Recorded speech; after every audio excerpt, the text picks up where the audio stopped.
Okay, everyone, we're going to do a quick review of some of the things that we did last week in anticipation for Tuesday. I do not have the drawing in front of me, so I'm going to kind of half fudge it in and go through essentially the process of drafting using relative coordinates, either x comma y or distance comma angle. Remembering if we do not put in an at before something, it goes to an absolute coordinate. If we do put in an at before a coordinate, it means from that last point.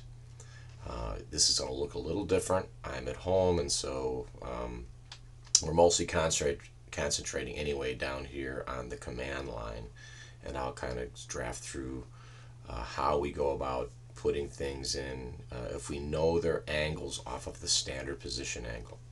So we're going to be adding a few quote-unquote steps as we go.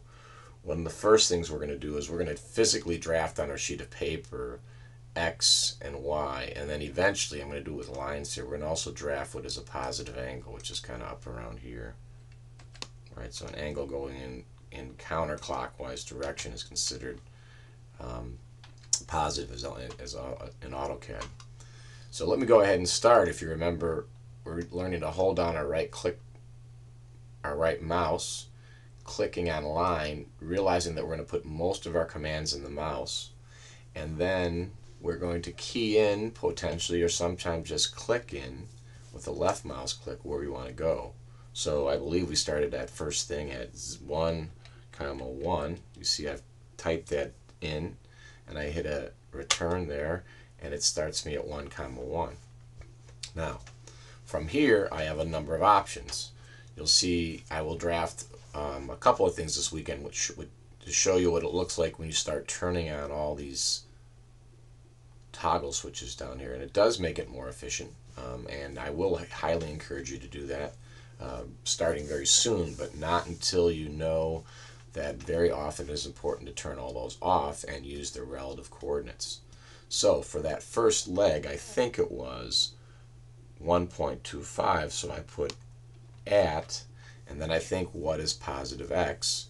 Well, it's 1.25 comma positive y is 0, and the line takes me there. I then say at, well, it's 0 in the x and comma 0.75 in the y. Now I'm going to hit a space bar or a return or a right click cancel here, and I'm going to go back to one of the steps that we missed. The step that we missed that I talked about in class is to make a box. Make a box or a rectangle or a shape or something like that that is larger than the piece or the area that you're going to be working in. That gives you visual perspective and angular perspective. And so there are lots of different ways to make a box, but to start to expand you into some of the other commands, I'm going to actually pull down the ribbon bar here, and I'll take you to this one here, which is a rectangle. Now I want to point out, putting in a rectangle, it's going to try to lead you along on how to do it, but I am again going to tell you it's probably best. They show you going top down. That's not bad. I am going to go bottom left to top right, and I'm going to have you use the at command for the second point. So I'm going to arbitrarily pick my first point, and then I'm going to go at. In this case, I'm going to go 9.8 comma 6.8. That meaning 9.8 to the right and 6.8 up. That's going to establish a general view plane. It's going to constrain my eye to where I'm drafting, because we remember that the plane is infinitely infinite and infinitely precise. So what I'm going to do here, escape, escape, escape, Z space E space, so I can see my little thing there. I could have also done what? Double click on the middle mouse, which doesn't work on my computer. So I'm escape, escape, escape, Z space E space. And now I'm going to arbitrarily pick a point using the rectangle here. You notice all of my snaps are off. I can click down here, and I'm going to say at 9.8 in the X, comma 6.8 in the Y. And that makes this box here.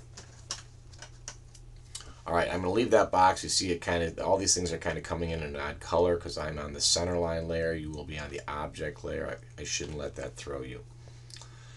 So, getting all your environment set correctly, getting your profile set in AutoCAD correctly, saying File, New, and grabbing down from the list, and then starting at a known position in absolute coordinates is very often done, and making a box that is larger than the thing that you are drafting to give you a visual perspective. Once you break a command and you've got something on the drafting plane or in the drafting space, you don't want to have to re-key in what you want to, where you want to go to. So you use the, I'm going to hold it down and just to show you, the shift right click in the black space, and it gets you a list that looks something like this. I'm going to do that again because you see if I do it in the white, it's something different.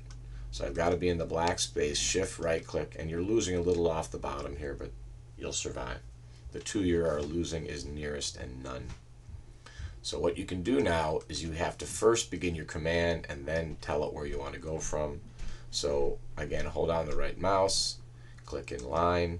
Now you need to get used to this. Hold down the shift key, right click, pick the endpoint, and then get semi-near to that endpoint and hit a left click. Now you're back from an exact known point.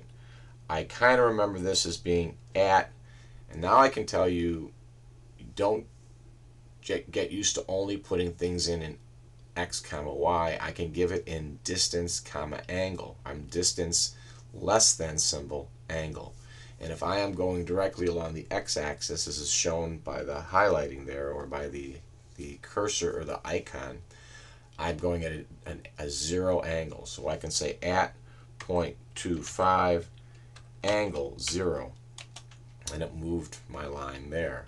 I can now say at 0.75 angle 270. And yes, minus 90 will work, but I would recommend just keeping with positive angles until you have completely mastered what angles are off the standard position angle. I want to point out, later we will be turning an angle, and I will end this presentation here with showing you a little bit how to do that, how to turn an angle from another angle, from a line. But these angles are actually the directions of the lines when we start talking about how vector mathematics works. So I'm going down, more or less down, 0.75 at an angle of 270. I can now say at, and I'm going to probably get this wrong here, 2.25 angle 0. And I'm going to guess at this last one. I'm going to go up 0.5 and over 0.5 at 0.5 comma 0.5. I'm going to go at 3 angle 90. And now I'm going to go back the other way. And again, this does not match exactly what we did in class, but I don't have the drawing here in front of me. I'm now going to start going in a negative direction for the x's and the y. So if I want to go 2 to the left, I say at minus 2 comma 0. If I want to go 0.5 down and 0.5 to the left, I say at 0.5, at minus 0.5 comma minus 0.5. All right, so I've ended my command there. I won't even finish this out because I do want to finally introduce you in the next minute to how we're going to turn an angle. And so I'm just going to draw a line right here out in space, if it would. I'm not snapping, so I don't have to use shift right click. I go to here, I'm holding, and I'm going to say, at 4 angle 0, right? And now I'm just going to kind of grab that, and I'm going to tell you the problem with, and I'm going to pull down with a left click, and I hold my mouse down.